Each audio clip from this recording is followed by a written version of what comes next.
Hey, what's up everyone? JJ here and welcome back to the channel. In today's video, we are looking at one of my favorite LEGO sets of all time, and that is Lord of the Rings Rivendell. Now, I have a lot of really cool sets in my LEGO collection, but this is definitely the prettiest set and just some of the most unique and detailed build techniques from any other sets in my collection. There is a rumor in 2026 for getting another Lord of the Rings set, so that'll be kind of the fourth of these larger-than-life Lord of the Rings. We have, of course, Rivendell and Barad-dûr, which were both really awesome and cool builds.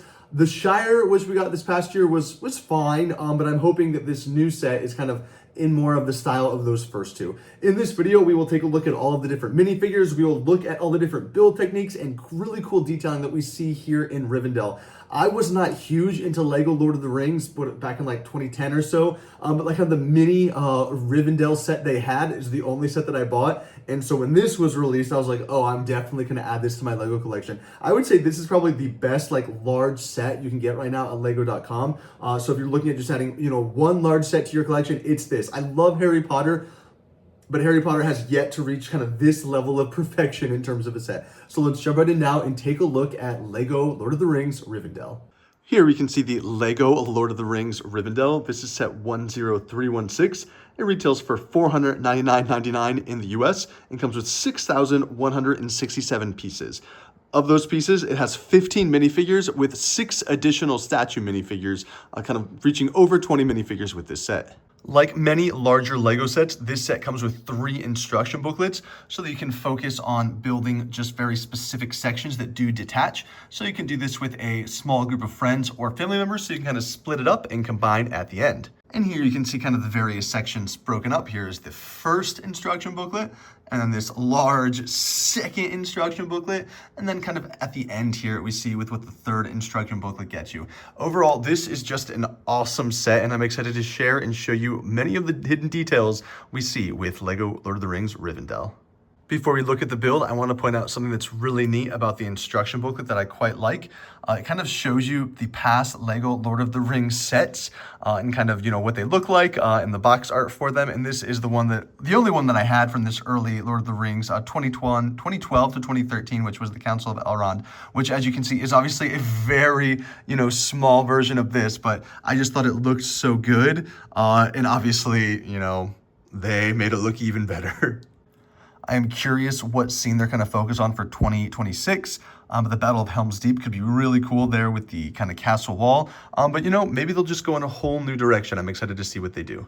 Let's start off and look at the 15 minifigure characters that come with this set. Looking here first at the Hobbits, we have 5 of these minifigures with this set. First up is Bilbo Baggins. As you can see, these characters are going to have the small legs. What's interesting about this one, I'm trying to make sure the light catches it, is he is wearing a very almost, tan flesh-colored suit, but there is going to be a difference in coloring there. You can see these minifigures obviously are barefoot, and so they're going to have a little bit of printing there on the legs for their shorts, and then their feet are going to be visible. Next up is Frodo Baggins.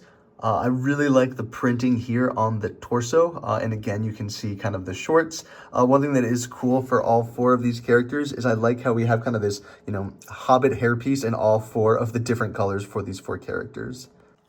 And there in the blue, we have Meriadoc, and then here in the green, we have Peregrine, and I really like the embellishments and detailing there on the vest. Kind of the yellow and golds, I think, look really good. And here, as the 5th character, we see Samwise, and I really like the suspenders there. Each of the characters does have an alternate face print, as you can see here, and all of them look pretty cool, especially there for Frodo, and then Bilbo Baggins is the strongest. And you can see most of them also have a cape piece, which is nice to get this kind of small cape in all of these different colors. And here for the dwarves, of course, we see Glóin and Gimli. I really like the beard piece they use, obviously in white there for Glóin, and then the red I think looks really, really neat here. I'm going to take these off though so we can see the face prints and the torso printings. Alrighty, here we can get a better view of the printing there on the torso printings. Gimli looks really great. I also want to point out his helmet here, which is quite detailed, and the dwarves have the mid-legs. And I did just want to take a second to look a little bit at the back torso printing, but really just to see kind of the back of that beard piece, as it's kind of a unique usage for that part, and I think it looks really good. And it does get covered up by the hairpiece, so you can't even see it from the back. And we are also going to see 5 elves with this set. First, we see Arwen. I really like the kind of the white gown that she is wearing. I think it looks really good with the gray and the silver embellishments. And then you can see the silver of her necklace as well. A more scornful alternate facial expression. And I recognize it doesn't make sense to have a ton of printing here on the back if it's not true to the gown. You know, but if we're going to give him back torso and back skirt printing especially, it would have been cool to try and find some way to increase kind of the detailing. Elrond is probably my favorite of the elves. I really like that kind of red crimson color they use here. And I think there's a lot of really cool detailing both on the skirt as well as the torso printing. And I like kind of the unique kind of hairpiece crown thing he has going on there on his torso or his face print. And I like that carries over to the alternate face print as well. And I do like how this character has a little bit of detailing there on the back of the torso. Next is Legolas, and I really like the detailing there on the torso, and I like how that green carries down to the printing here on the legs. And I felt that the dark boots are blending in a bit too much with the base plate, so I did take that off so you can see these are dual molded legs. And of course, he has a determined alternate facial expression, and I really like the printing here on the back of the torso. And this set also comes with a female and a male elf, and I think they did a good job. I'm happy they just included additional kind of side or background characters. For these characters, I really like kind of the pattern, the similarities there for the torso, and I like how they have different leg prints, or I guess leg part usage up for the skirt versus the legs. And both have really great, angry, alternate facial expressions.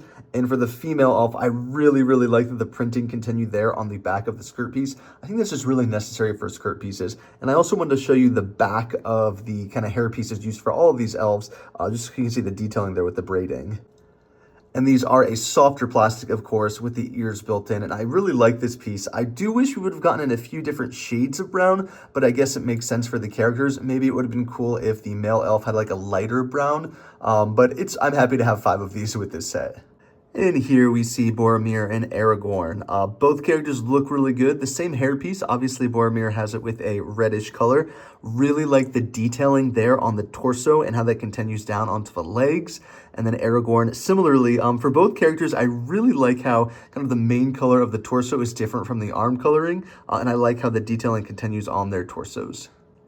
And both these characters have a more serious or perhaps even angry alternate facial expression, which I think works really well. Minor back torso printing, but I think it works. And last up is Gandalf, the Grey. Okay, obviously that was a Dumbledore joke.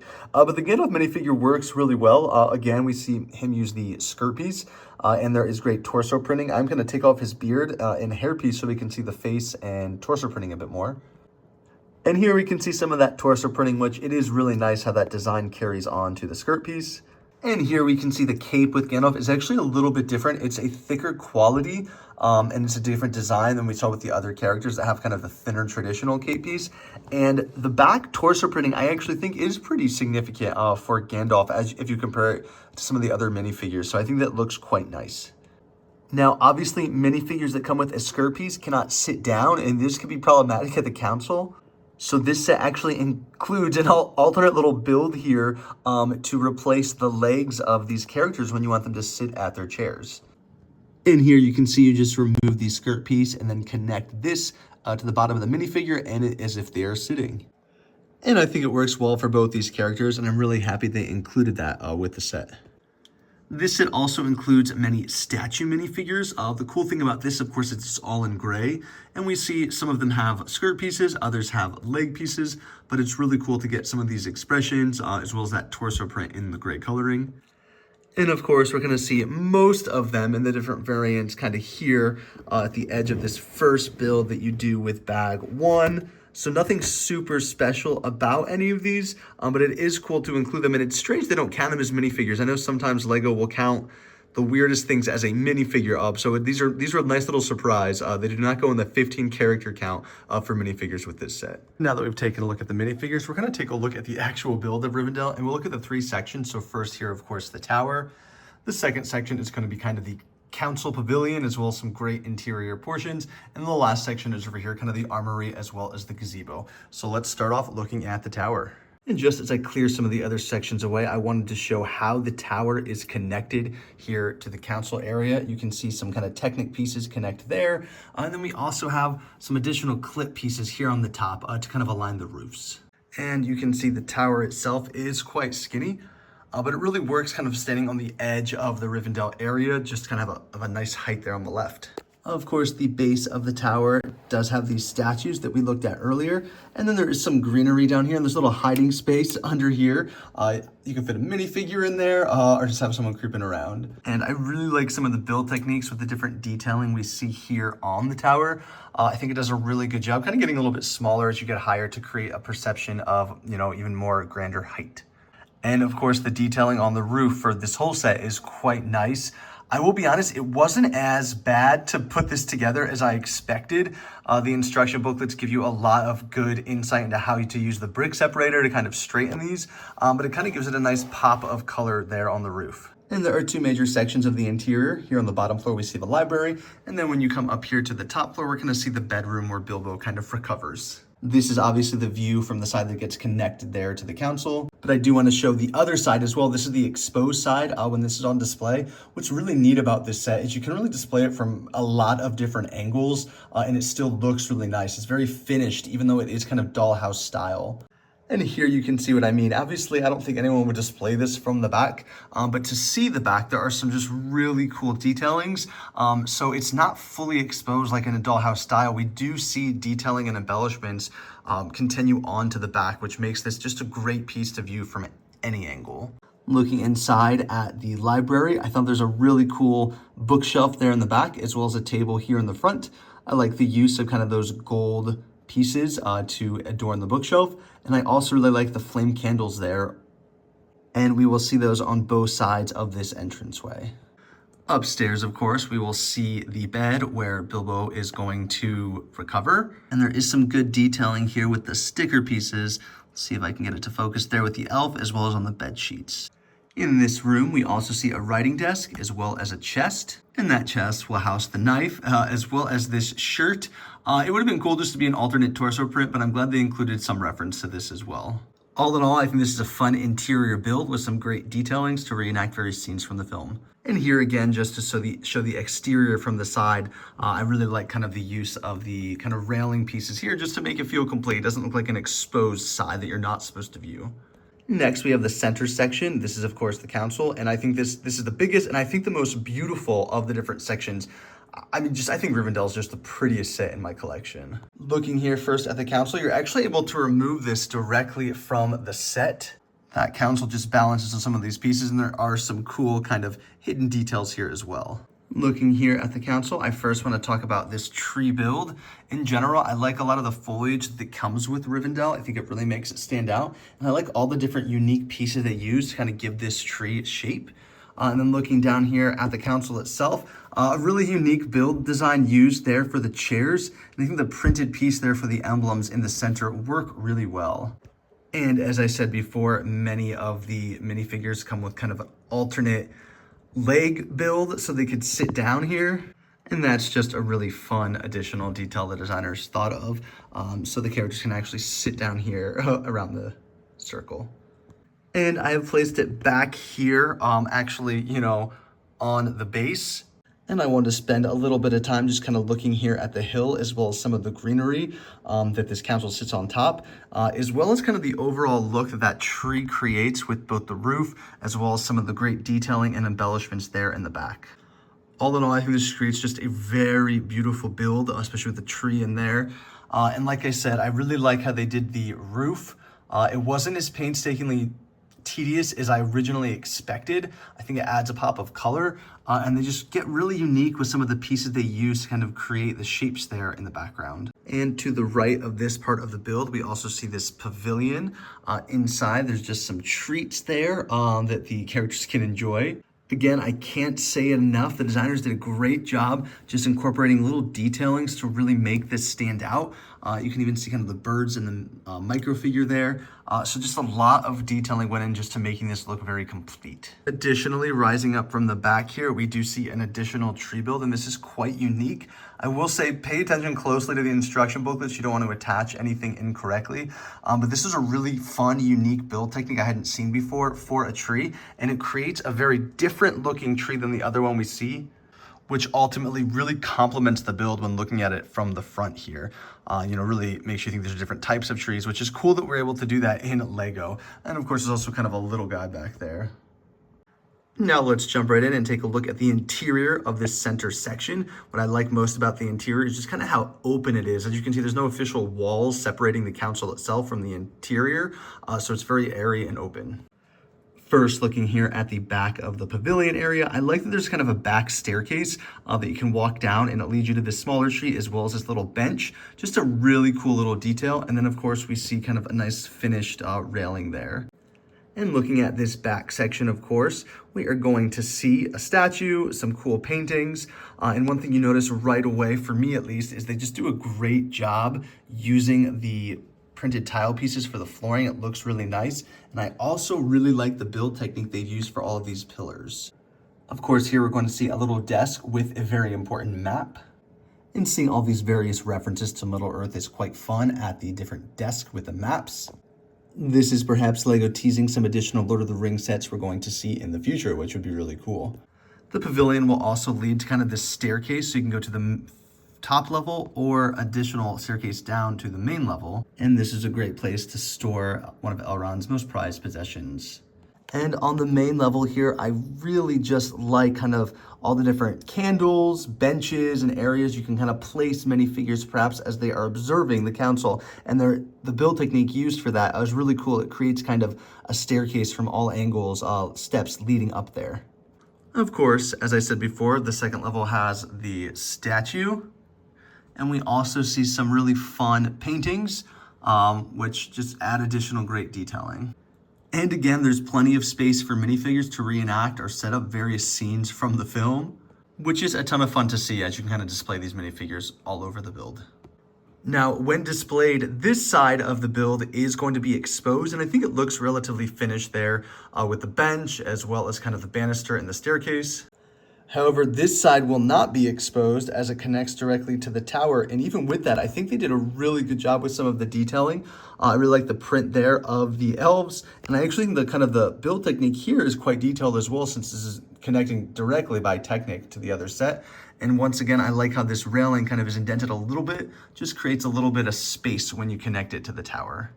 And here for the last section, of course, we see the gazebo as well as the armory. And once again, some really cool builds for the trees.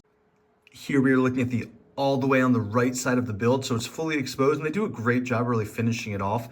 I love how, again, they have two unique and different tree build techniques. I think that works really well. I kind of just threw all my extra weapons here. You can really place them anywhere. The set comes with quite a few extras. And similarly to the technique used for the stairs up to the council ring, we see that again here from the bridge that kind of connects to the pavilion, as well as up here to the gazebo. I, of course, love the inclusion here of the water, as well as some of the mist with the white pieces there. It really makes this bridge seem really cool. And I also love the technique used here for the gazebo. For me, I love the way kind of the rocks and the stone stairs interact. And I also like the techniques used here for both the columns and, of course, for how they created the top. Really, really neat. Reminds me a little bit of the backdrop there behind the council ring. And, of course, here in the gazebo, we also see a table. Now, the only official interior part of this section is going to be the armory. And I think that looks quite nice with the various weapons. I think the door as well as the steps down look nice as well. However, there's also kind of cool exposed exterior landscaping here. We can see the frog and some mushrooms. And then this side, the exterior of the armory, I think does a really good job with kind of some of those tree roots and kind of the interaction between the rock face structure and the trees growing out of it. But here we can see the armory, the entrance to the armory just underneath the gazebo there. And once again, I like the use kind of some of those textured pieces to create the door frame.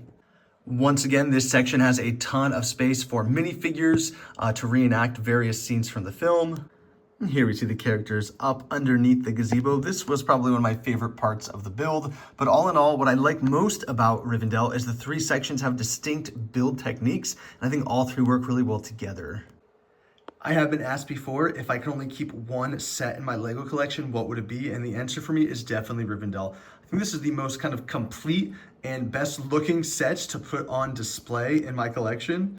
And like I said before, there's just so many areas to display minifigures, and there's so many unique build techniques that really complement each other in this build. I also really like that Lego is doing pretty much one Lord of the Rings sets per year.